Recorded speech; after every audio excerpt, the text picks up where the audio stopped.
For the past few years, the world around us has changed, and if you ever take 5 minutes to sit down and observe it, you must have noticed it. In our streets, in our parking lots, or on television, all the cars look very angry. From generation to generation, their faces have changed, and little by little, they're all starting to challenge us. Of course, some look meaner than others. Some models are known for having a friendlier face, but overall, everyone is on the same slippery slope. And I realized this while digging through my own garage. The oldest one went from this to this. The Vantage from 2007 looks like this 20 years later, and the only real recent car, an Audi A3 from 2021, had this face 20 years ago. These three cars are radically different. They're made for different audiences and users, but their modern versions share clear features: thinner headlights, bigger grills, and sharper lines. There are thousands of examples, and it affects all categories. Even the most affordable city cars have a sharp look. Sedans have gone from this to this, and pickups, which have always existed since their early days, have also become sharper. The term aggressive is now commonly used to describe a car's style and why we like it, as if gentleness is outdated. Naturally, in my journey to explain this phenomenon, I realized that it applies to many areas outside of the automotive world, and that it says a lot about the society around us. So today, I invite you to come on a journey with me to try to understand what happened. We've never been so equipped with technology and industrial means to create the world we want to live in. So, why have cars become so mean? And why is almost everything around us getting more and more aggressive? We'll start with automobiles, since that's my field and it's most obvious there. I won't repeat my introduction point, but I struggle to find an exception to this phenomenon. A car that's improved, like the Renault 5 marketed as the ultimate friendly little car for the past 2 or 3 years.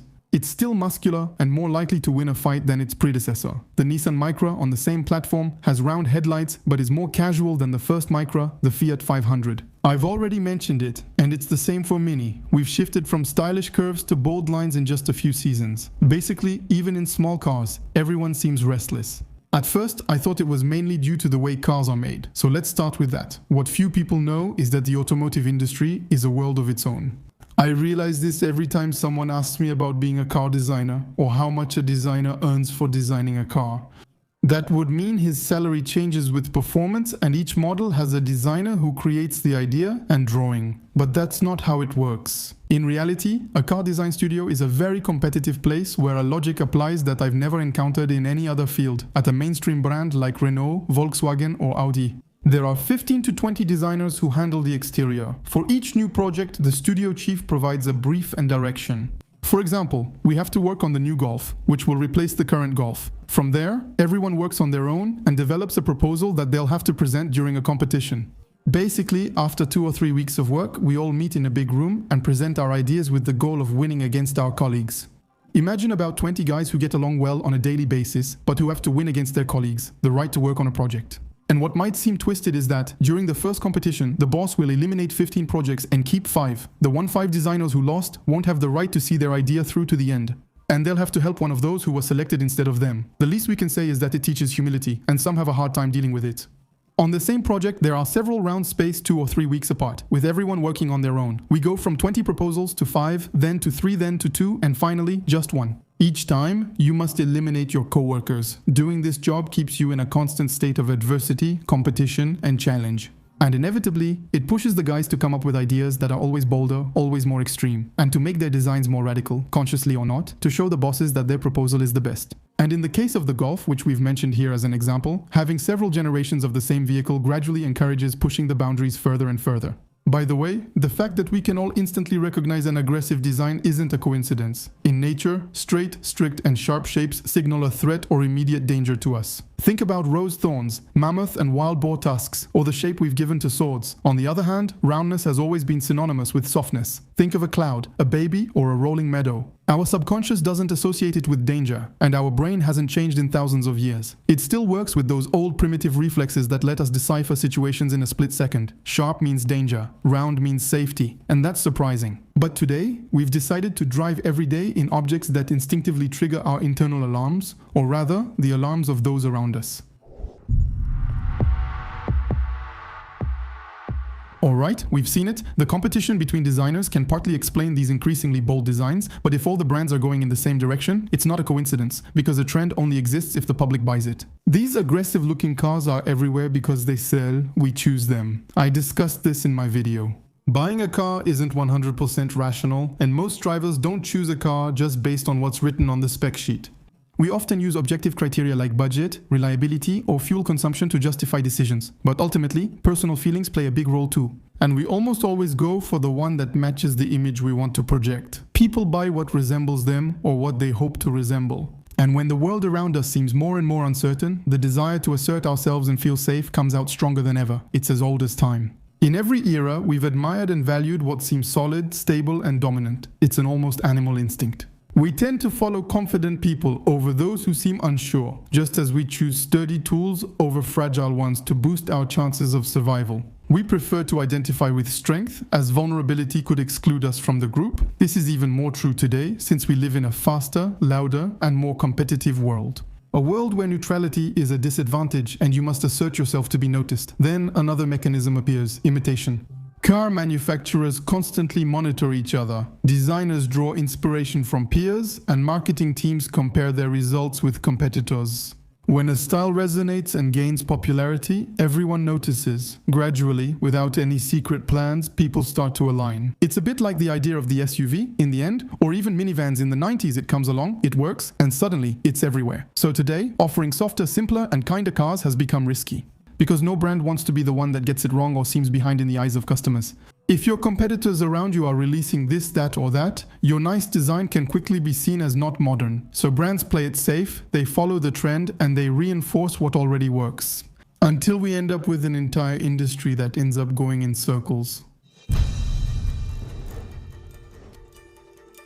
Well, car design didn't go off the rails on its own. It followed a general trend that we see in every field. I'm not trying to hit you with the usual "things were better before" line, without much subtlety, but since the 90s, the material world has changed its tone, and not just a little. In fact, it's kind of closed in on itself. We have more objects around us, more information, and more resources, but paradoxically, less imagination. There are fewer unnecessary details, fewer bold colors. I would even go so far as to say that we're right in the era of neutrality, whether it's our objects, our stores, and if we zoom out even more, our streets too.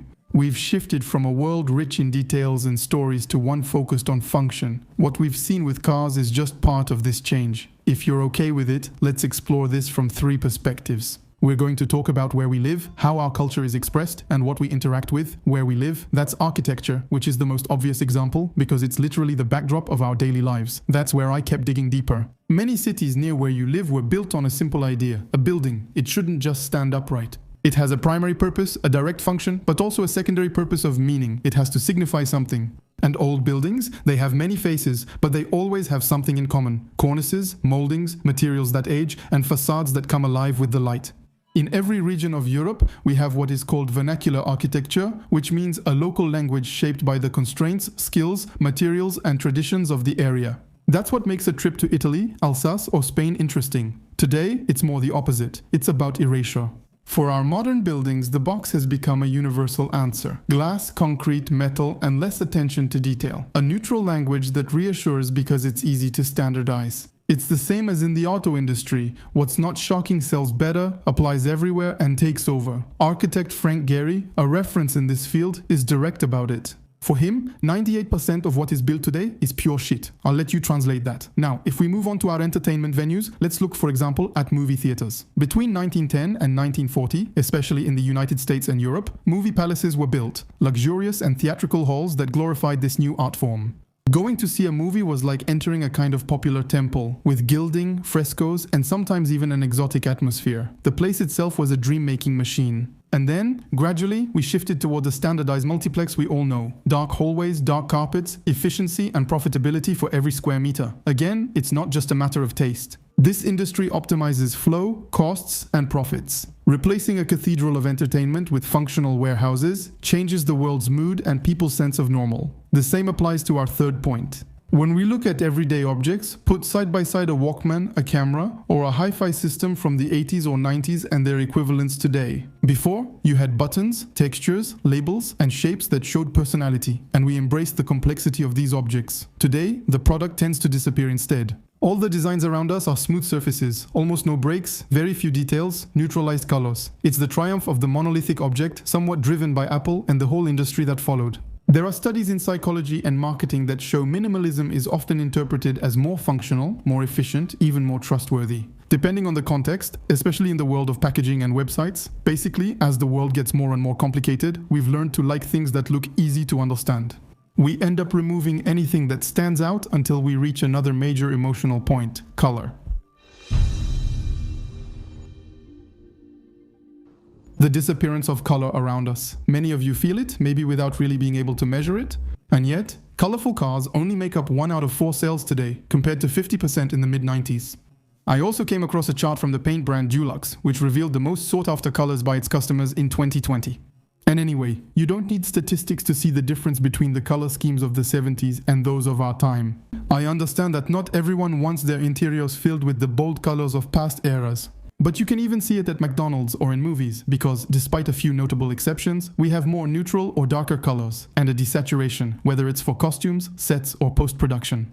Even though the exact reasons are complex, we do know at least one solid thing: color and saturation change our emotions. A colorful image can feel more pleasant than a grayscale version when the scene is positive, and on the other hand, increase discomfort when the scene is negative. In other words, color amplifies our reaction. So, when your visual environment becomes desaturated and neutral, it changes the emotional temperature of everyday life. Everything feels flatter, more distant, and it's depressing. Even our ads are simpler now. We use clean visuals, basic messages, and focus on easy-to-understand content. It's about standardizing and reducing mental effort to reach a wider audience.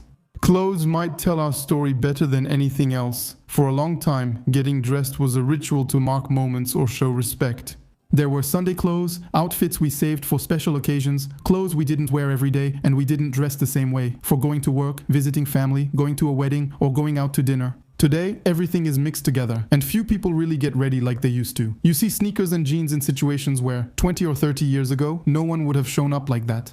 And I don't think people have become rude or careless. But little by little, we've replaced effort with comfort. We want to be comfortable, able to move freely, never feel restricted by our clothes, and go from the street to the couch without ever thinking about it. Again, it's not absurd, but it does say something about our times. We live in a world where we try to avoid effort whenever possible. We run from constraints, and we prefer things that don't require anything from us. Not time, not energy, not attention. Whereas, in life, what really matters always requires at least a minimum of effort. Paying attention to others, taking the time to take care of the details, respecting the framework, and pushing yourself a little above the bare minimum.